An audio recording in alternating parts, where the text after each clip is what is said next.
Hoy por lo menos 50.000 usuarios del Metro de Santiago se quedaron sin servicio. Esto por una movilización de trabajadores de call center que se subieron a la línea 5 del metro, impidiendo por supuesto el traslado de los mismos trenes.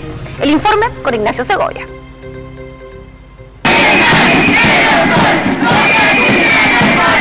Fue la imagen que sorprendió a los que desde temprano transitaban en las cercanías de la línea 5 del metro en la estación Rodrigo de Araya. Manifestación de los trabajadores del call center Conecta Chile, 8:45 de la mañana, y a través de su cuenta de Twitter la empresa señalaba que se tomaba la determinación de cortar la energía porque al menos 4 personas habían accedido a las vías en señal de protesta. En este momento nos está ofreciendo un 4% de ajuste en el sueldo base, que al ver los números son 200 pesos diarios para cada trabajador, y eso no corresponde. La tensión duró poco más de una hora, arriesgado acto de quienes exigen mejoras en sus salarios y que perjudicó a las cerca de 51.000 personas que transitaban entre las estaciones Vicente Valdés y Ñuble. La empresa aseguró que se tomarán todas las acciones legales contra quienes resulten responsables. Nos parece una situación inaceptable y es por eso que nosotros iniciaremos todas las acciones legales que estén a nuestro alcance para perseguir a estas personas y confiamos que la justicia a su vez aplicará las máximas sanciones. En total 4 personas quedaron detenidas. Desde el gobierno rechazaron el actuar de los trabajadores, incluso pidieron que el Consejo de Defensa del Estado se haga parte del proceso judicial. Nosotros reconocemos la libertad que tienen todos los ciudadanos de poder manifestarse y manifestar sus demandas. Lo que no compartimos, primero, que arriesgaron su propia vida al descender a vías energizadas, y segundo, que, como digo, afectaron la libertad de más de 50.000 personas de poder haber llegado a su trabajo a tiempo. Los implicados fueron trasladados hasta la 46 Comisaría de Santiago, mientras que los usuarios del metro que se vieron afectados recibieron boletos gratis por los minutos de retraso. Tengo en mis manos el comunicado que envió la empresa Metro para explicar la situación que se registró a las 8:44 de esta mañana. Dentro de los puntos más importantes se tiene que ver con que el servicio recién pudo ser restablecido a las 9:49, una vez que Carabineros retiró y detuvo a los manifestantes, quienes debido a su actuar afectaron a más de 50.000 usuarios que habitualmente utilizan el metro en ese horario. Agrega también que Metro de Santiago ejercerá todas las acciones legales contra los responsables de esta temeraria acción y repudia cualquier iniciativa que de manera intencionada busque afectar un servicio necesario para el buen funcionamiento de la ciudad. Ya lo decía también Ignacio Segovia en su informe, el Estado, el gobierno a través del Ministerio de Transporte también se podría hacer parte de estas acciones legales e incluso se apelará al Consejo de Defensa del Estado. Para hablar de este tema y de la supuesta fragilidad que tiene en estos momentos el servicio de Metro de Santiago, estamos con Carlos Melo, experto en transporte de la Universidad Diego Portales. ¿Cómo estás, Carlos? Buenas tardes. Buenas tardes, Gabriela. Gracias por estar junto a nosotros. Y partimos de inmediato con lo que decíamos al inicio. ¿Es tan frágil el Metro de Santiago que por 4 personas que se suben a los andenes o a las líneas del metro se debe suspender el tránsito de toda una línea, en este caso de la línea 5? Es así, pero esta no es una característica que sea atribuible solamente al Metro de Santiago. Cualquier servicio que ocupe vías electrificadas a nivel de superficie, donde las personas que no están autorizadas accedan a la vía durante la electrificación del servicio, claramente producen como consecuencia que el servicio deba ser interrumpido porque están poniendo en riesgo su vida. Así que es así, es una fragilidad que tiene el sistema, pero no es una fragilidad específica que tenga Metro de Santiago. Esta es una fragilidad que se podría haber registrado en cualquiera de las líneas del metro si es que personas hubiesen estado precisamente tanto en los andenes como en las mismas líneas. Sí, puede ocurrir en cualquiera de las líneas. Todas las líneas operan básicamente con la misma tecnología en Metro de Santiago, donde la electricidad va por el riel o por la vía a nivel de superficie, no a nivel aéreo, no a través de un cable aéreo. Entonces esto puede haberse dado en cualquiera de las vías. Es verdad que la línea 5 tiene una particularidad que al ir elevada tiene un nivel de, por ejemplo, luminosidad mayor que permite que las personas que quieran hacer este tipo de actos lo hagan quizás de forma más sencilla que en un túnel, pero puede ocurrir en cualquiera de las vías. ¿A qué peligro se podrían haber expuesto estos manifestantes si es que no se hubiese cortado la corriente, como informó Metro a través de su comunicado? No, ellos en resumidas cuentas, como dice el gerente de Asuntos Corporativos de Metro, pusieron en riesgo su vida. Las personas podrían haber fallecido por descarga eléctrica. Es así el riesgo. O sea, la acción de Metro fue la más adecuada, suspender la corriente y de alguna manera u otra que 8 estaciones dejaran de funcionar. Sí, sin duda, era lo único que Metro podía hacer en esta situación, no tenía otro camino. También se dice de que a raíz de esta suspensión del servicio de la línea 5, se tuvieron que poner buses adicionales para que pudieran funcionar esta vez sobre la tierra. Estamos hablando de las micros del Transantiago, pero tampoco dio tan buenos resultados. Si tenemos una situación de estas características con la suspensión de la línea 5, ¿los buses del Transantiago tampoco seguirán dando abasto? No, claramente en el diseño del sistema, los buses y el metro operan como servicios complementarios para la demanda que tiene cada eje.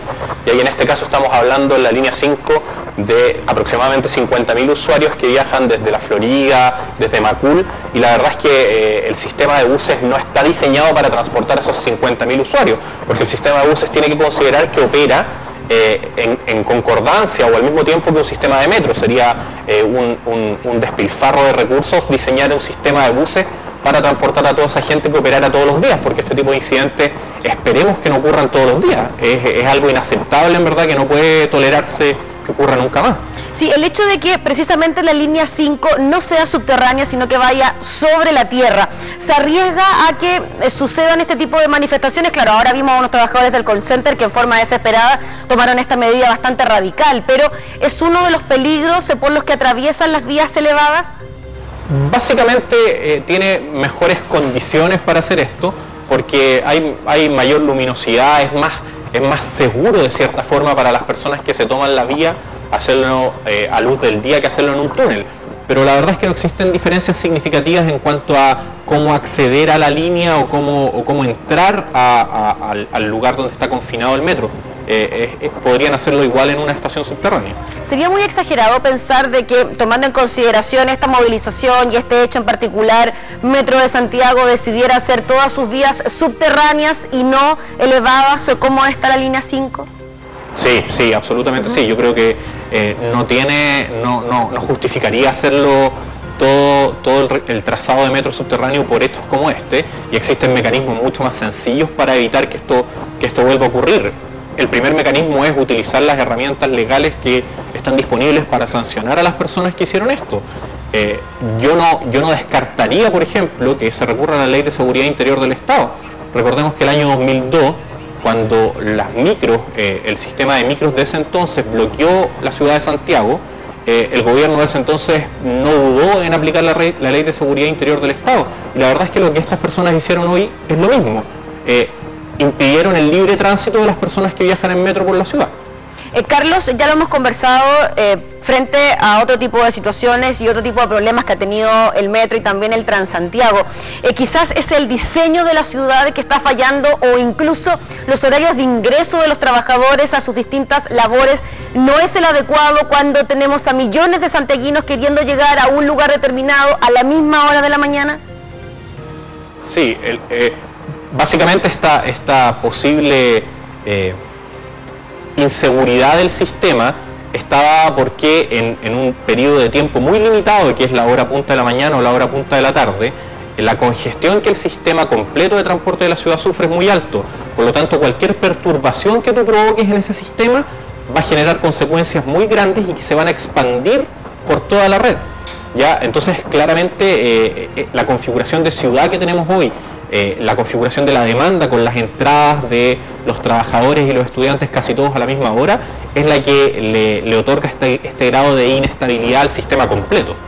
Y esto también tiene que ver con que desde las zonas periféricas de Santiago todos quieran llegar al centro de la ciudad, porque ahí es donde están principalmente las oficinas, las casas de estudio y las distintas fuentes laborales. Claro, exactamente. Tenemos una ciudad, y Santiago desde hace muchos años ya ha sido configurado de esa manera, en donde la mayoría o gran parte de los viajes son en sentido radial, desde la periferia hacia el centro de la ciudad. Obviamente eso hace que el sistema sea muy inestable, porque hay puntos que son muy críticos para la operación de toda la red. Carlos, otros países más desarrollados ya han pasado por esta problemática, la han solucionado, ¿y de qué forma? Mira, la verdad es que yo no conozco que haya existido en otra situación un bloqueo de las vías como este caso. Sí hay antecedentes de otros países, quizás no sé si tan desarrollados o más desarrollados que Chile, donde las personas toman estaciones del sistema de transporte, ¿ya? Y no permiten el ingreso, no permiten la operación desde estas estaciones. Pero el bloqueo de una vía que implique la detención total de la línea, yo no lo había visto hasta hoy. Sí, y en relación a los horarios diferidos, Carlos, quizás esta sí puede ser una buena alternativa que se ha ido desarrollando en otras naciones. Sí, sin duda. Resulta difícil para cualquier sistema absorber casi toda la demanda de viajes del día en dos periodos muy cargados, en la mañana y en la tarde. Si existiera un desplazamiento de los horarios, o de ingreso al trabajo, o del ingreso a los estudios de los estudiantes, que son una parte importante de la demanda en esas horas del día, claramente el sistema estaría más descomprimido y podría operar de mejor forma, ¿ya? Pero claramente en ese ámbito la legislación vigente o la determinación de los horarios de actividades es algo que escapa un poco al sistema de transportes propiamente tal y depende ya más de otras instituciones, pero sería una buena medida que podría tomarse.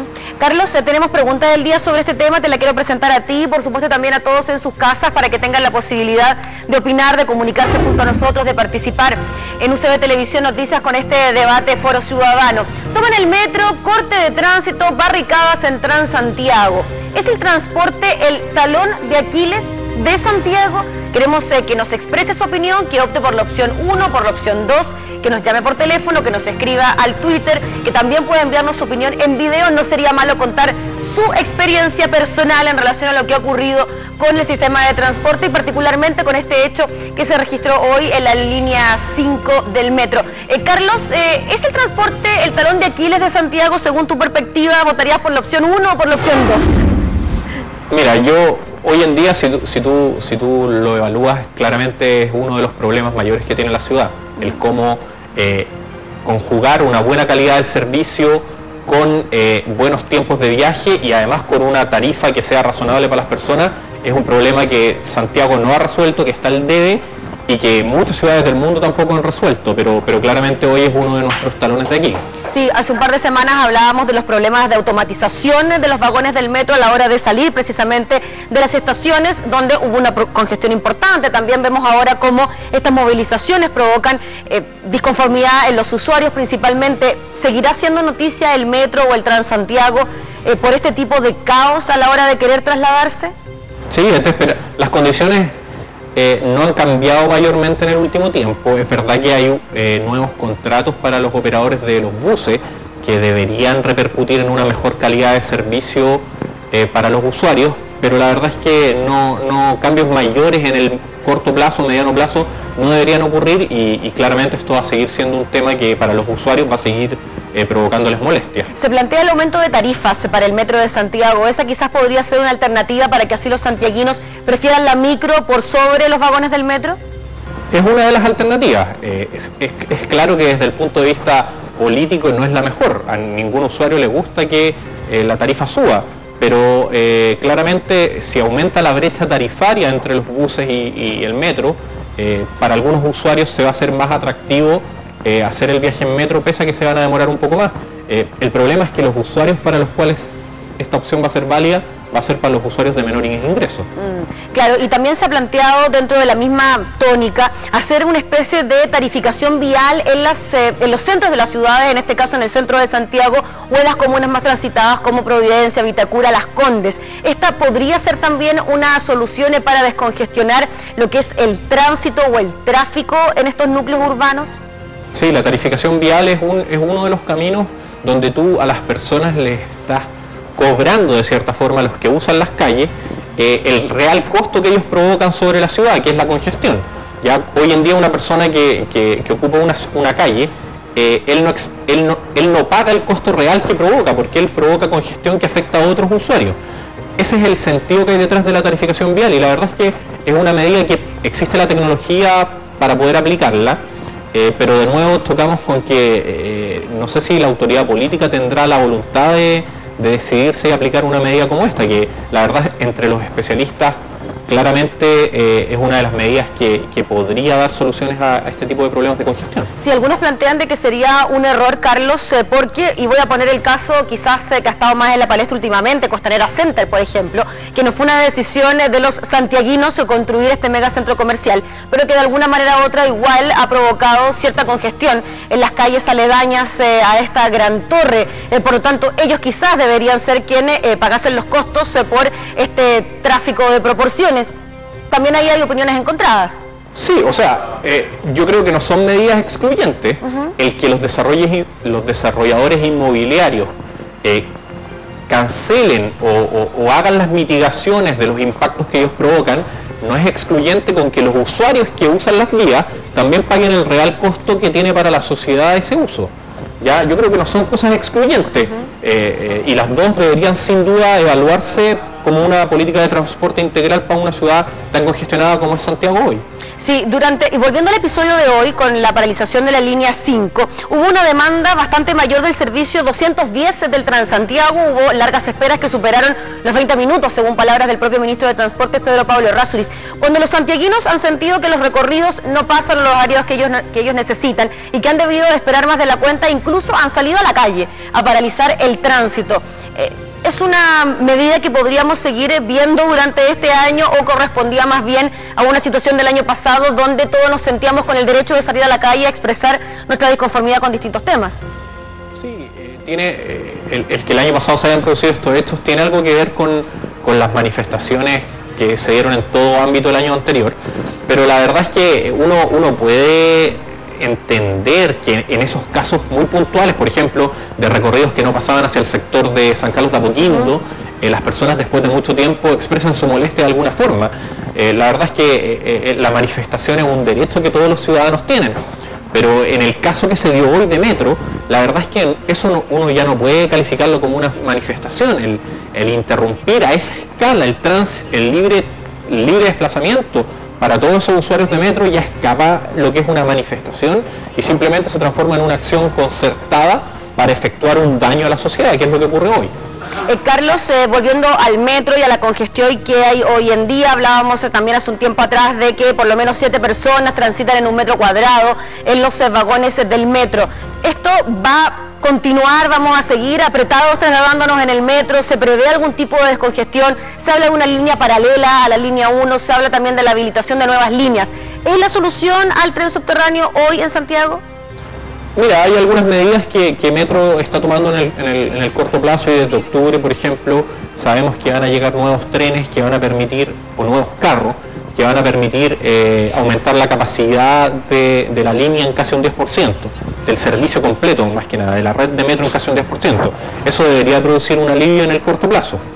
Pero es esperable que con el crecimiento de viajes que ha tenido Metro en el último tiempo, ese alivio en el corto plazo se anule en el mediano plazo. Y es ahí donde entran variables como el diseño de nuevas líneas o el considerar el desarrollo de nuevos proyectos para darle mayor capacidad al metro. Ya hay ideas de líneas paralelas, de otras líneas que de cierta forma quiten flujo a la línea 1, que hoy es el cuello de botella del servicio, y claramente son alternativas que hay que ir evaluando. Yo lo que considero peligroso es que hoy todos sabemos que de aquí al año 2016 o 2017 van a estar funcionando las líneas 3 y 6, pero no hay un plan de desarrollo posterior de metro que se esté desarrollando. Y la verdad es que con las líneas 3 y 6 yo no considero que sea suficiente para una ciudad como Santiago quedarnos con esa infraestructura de metro. Uno esperaría que desde ya se estén estudiando posibles trazados o posibles alternativas para evaluar y tomar las mejores decisiones con respecto a la fuerte inversión que significa hacer una línea de metro. Ok, Carlos, vamos a reiterar la pregunta del día para esta tarde. Tiene que ver precisamente con el episodio registrado hoy en la línea 5 del metro y también cómo se ha comportado el sistema de transporte público en la capital durante este último tiempo. Toman el metro, cortes de tránsito, barricada central Santiago. Es el transporte el talón de Aquiles de Santiago. Queremos escuchar su opinión, su experiencia con el transporte público en la capital. Solo tiene que llamarnos por teléfono, escribirnos al Twitter, votar en nuestra página web o bien enviarnos su opinión en video @ucbtv.cl. Carlos, un gusto conversar contigo nuevamente de estos temas. Que estés muy bien, buenas tardes. Buenas tardes, Gabriela, que estés muy bien. Gracias. Con la pregunta en pantalla entonces hacemos pausa comercial breve en estas noticias, volvemos enseguida con más.